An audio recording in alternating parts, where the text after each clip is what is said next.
My name is Hawke Robinson. I am founder of the RPG Research Project at rpgresearch.com. And I just recently received an email asking if I had statistical information about the role-playing game market size. Well, that's kind of tricky to get absolute numbers. I'm not sure that anybody has that in absolute numbers.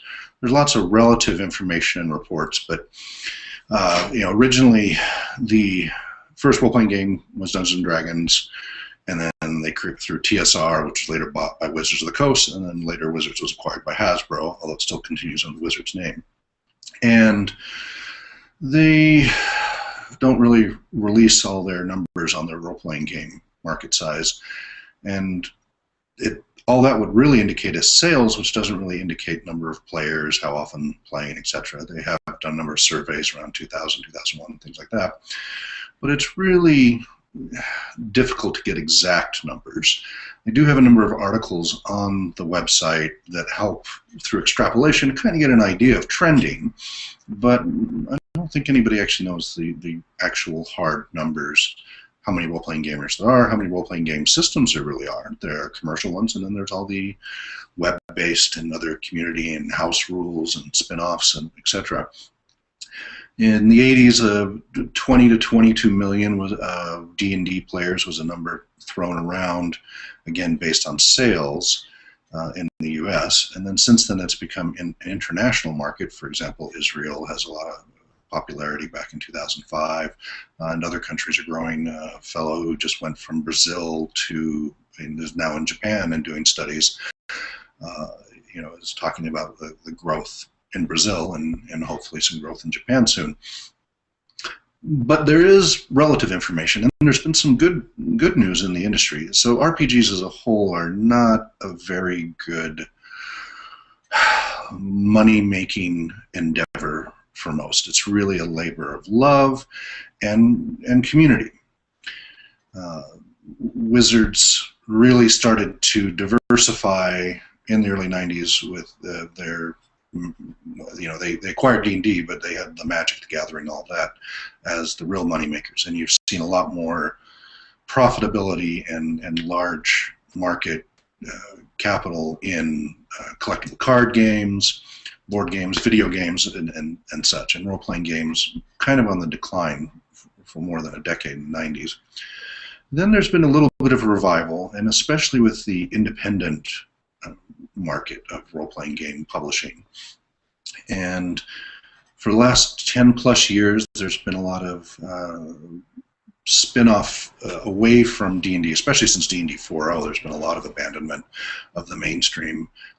The 3.5 reprintings are definitely an indicator of that, and of course Pathfinder eventually eating the D&D lunch the previous year in market sales, actually beating D&D sales for the first time that I can recall anybody ever doing.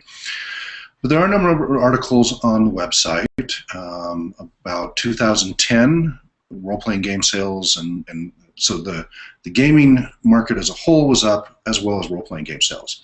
Now, these are all relative, and in absolute numbers, of course, the video game market is much, much larger than the role-playing game market.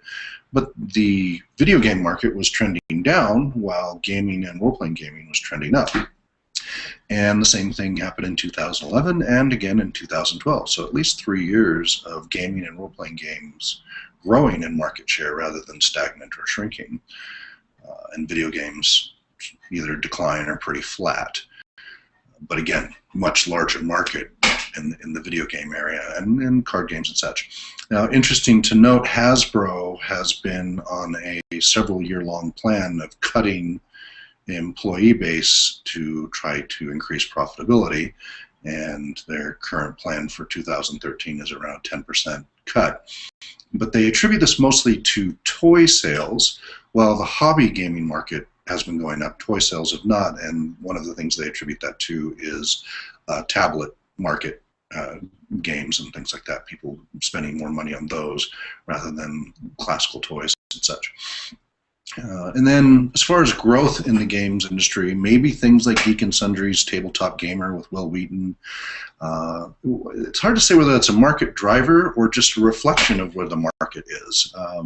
Certainly they're a market driver for specific products, but I wonder if they're just more of a reflection of trending that was kind of already happening a couple of years before they started to do that. And they're a great way to get introduced to new games. And the excitement and embracing that they do, it is a lot of fun to watch. If you haven't seen it on the geekandsundry.com site, definitely want to check that out. And so, again, I don't have absolute numbers. I replied to this email with a number of links on the website. I have the 2010 report, 2011 report, 2012 report, some October and December 2012 views, and I'll just share a quick summary. For example, in 2010, they were saying the hobby gaming market was up 8%, while video games were down a few points. In 2011, again, uptrend for hobby gaming, including role-playing games. Oh, and the other big thing to point out is print sales aren't doing all that well in role-playing gaming, while PDF sales through, for example, RPG Drive-Thru, RPG Now, places like that, are trending up. And then, of course, there's the whole crowdsourced endeavors the last couple of years. For example, Kickstarter-based projects, seeing more and more of these comics and role-playing games and other endeavors being funded by the community. And so not only do you have a community base that's supporting each other through forums and such to develop games and alternate rules, now you have entire game systems and genres and campaigns being developed directly through community support rather than the middleman. And then you have, of course, all these independent, all sorts of indie games left and right. And a lot of people have jumped ship from D&D 4. How much is just waiting for 5? How much is it people are really unhappy with the 4.0 rules and just sticking with 3.5? Lots of debate about that.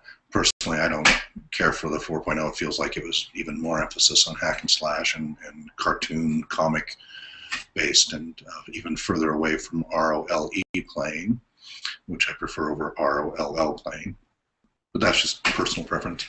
In 2011, the top 5 role-playing games, according to the Internal Correspondence number 75 report, was number 1 was Dungeons & Dragons by Wizards of the Coast. Number 2 was Pathfinder by Paizo Publishing. Third was Dark Heresy / Rogue Trader / Death Watch by Fantasy Flight Games. Fourth was Dragon Age by Green Ronin Publishing. And fifth was Mutants and Masterminds Incorporated, DC, by Green Ronin Publishing. Then in 2012, continuing to see things going up, and they comment about Geek and Sundry's influences there. Again, all these articles are replicated and linked on the rpgresearch.com in the news section. If you just go into the upper search box in the upper right-hand corner of the website and just type market, and that'll give you relevant links.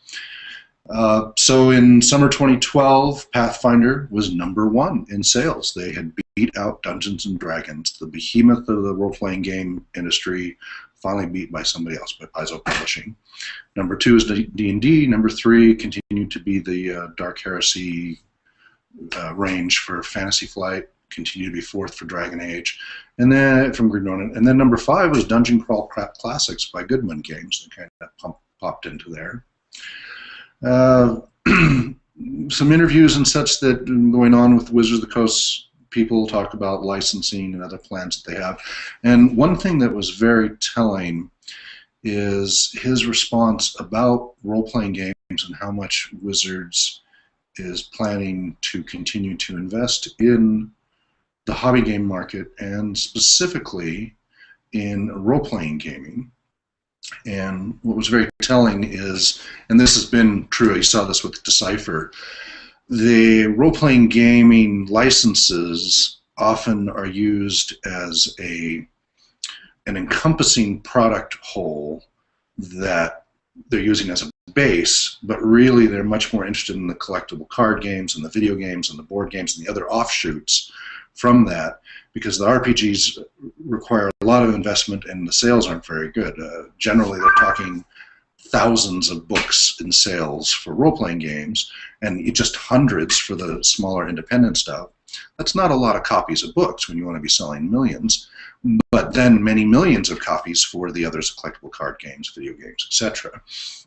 So they intend to keep supporting role-playing games like Dungeons and Dragons and such, but really just more as a foundation, as a whole community, holistic approach to the whole of the community, because Magic and the others are offshoots from there, and of course the video games, the Dungeons and Dragons Online and such. There's a whole relationship going on, but they indicate, and I'm trying to find exactly the quote here.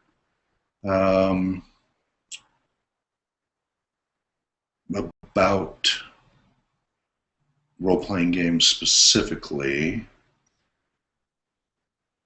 Give a lot of information about D&D Next.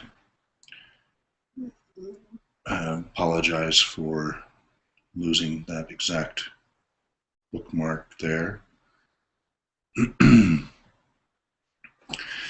One of the things is they don't really see, they haven't been seeing a lot of growth in role-playing games. Rather, they've seen it more in the digital and mass market and other spin-off areas. And so they're focusing on that as a whole rather than the distinctive, a focused effort on RPG, on the role-playing game branch. So the interviewer asked, do you think the role-playing game category can be as significant a contributor as board games or card games in terms of overall volume? And this is an interview by, where'd he go? Okay, this is an interview of the Wizards of the Coast CEO on October 8th, 2012.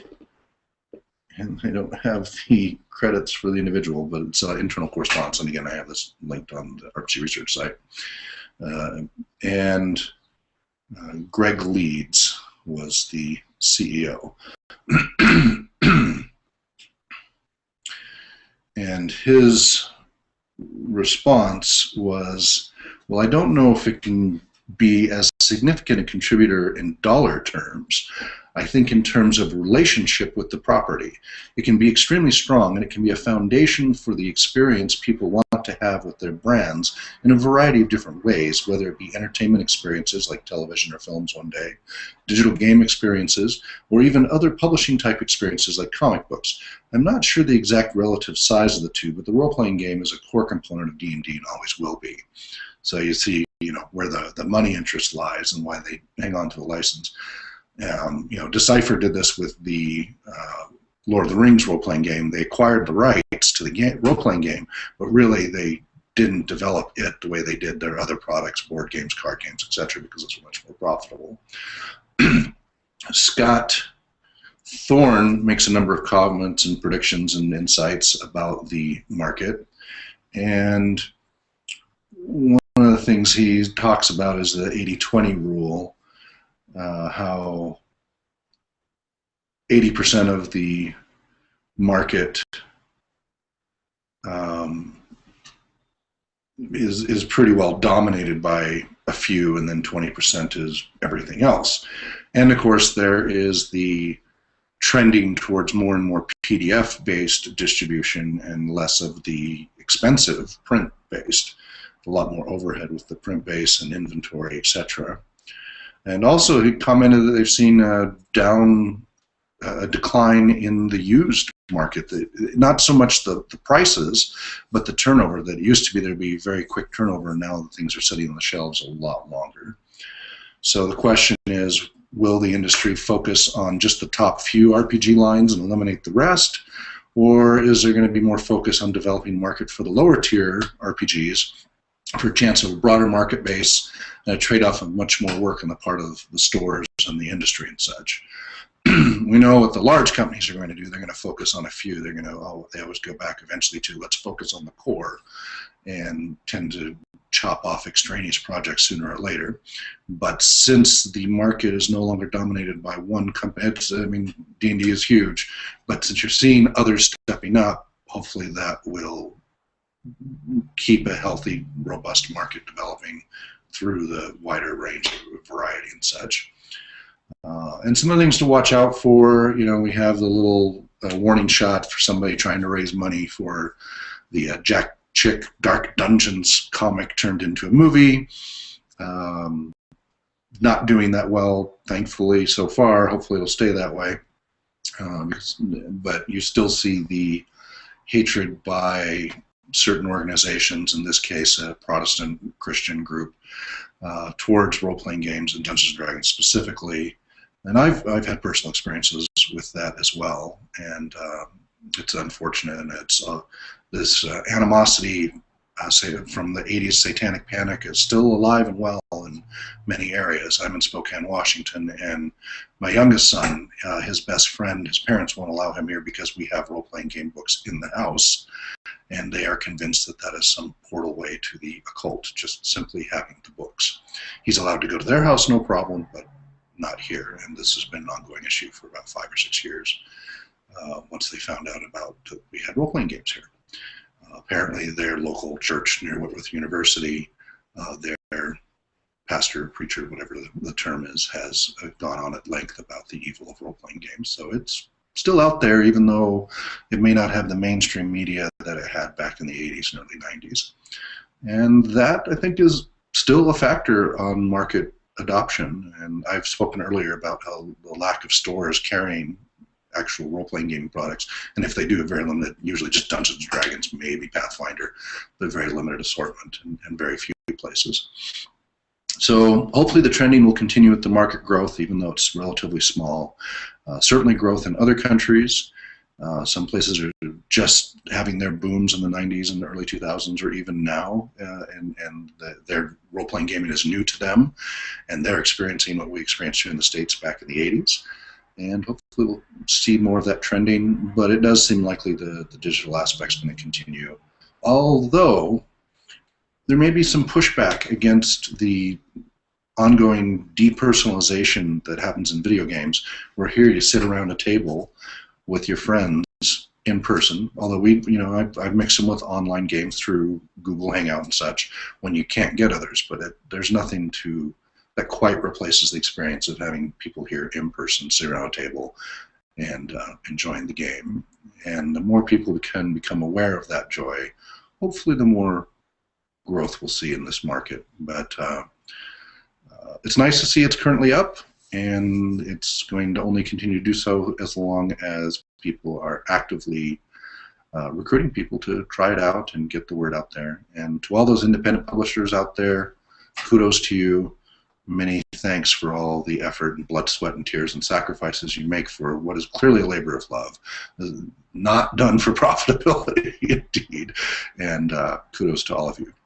So again, can't give you any hard numbers, but I hope that some of the information is useful. And again, on the website is additional details if you want to get at least into a little more specific information. That's it for now. And wherever you may be well, namaste, and until next time.